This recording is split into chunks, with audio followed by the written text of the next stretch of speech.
एक भयंकर दुर्घटना रे गोटे सार बुझे ट्रक ड्राइवर सूचनीय मृत्यु होईछि। नवरंगपुर जिला रायघर निकटस्थ कटपारा ठारे घटिछि एही मर्मन्तुत दुर्घटना। भारसाम्य हराई रास्ता कड़े थिबा एक गछकु पिटी होई जिबा फलरे सार बुझे ट्रकटी उलटी पड़िथिला। तेणु ट्रकर ड्राइवर केबिन भितरे चापी होई रही जाइथिले।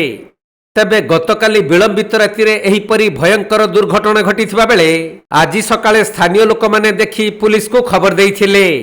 तेणु पुलिस और अग्निशम बाहिनी घटनास्थल रे पहुंची केबिन भितरे चापी होई रहिथिबा ड्राइवर को मृत अवस्था उद्धार करी व्यवच्छेद पई पठाइछंती।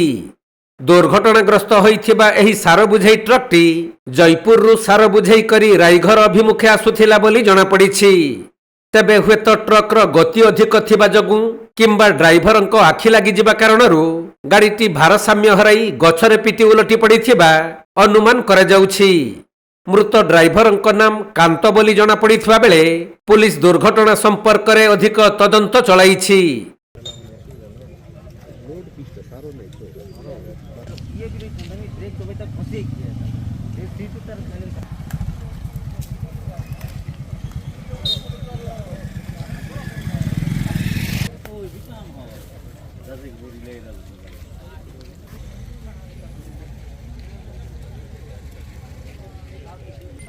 नवरंगपुर जिल्लारू कृष्णा साहूंक रिपोर्ट, कोणार्क लाइव।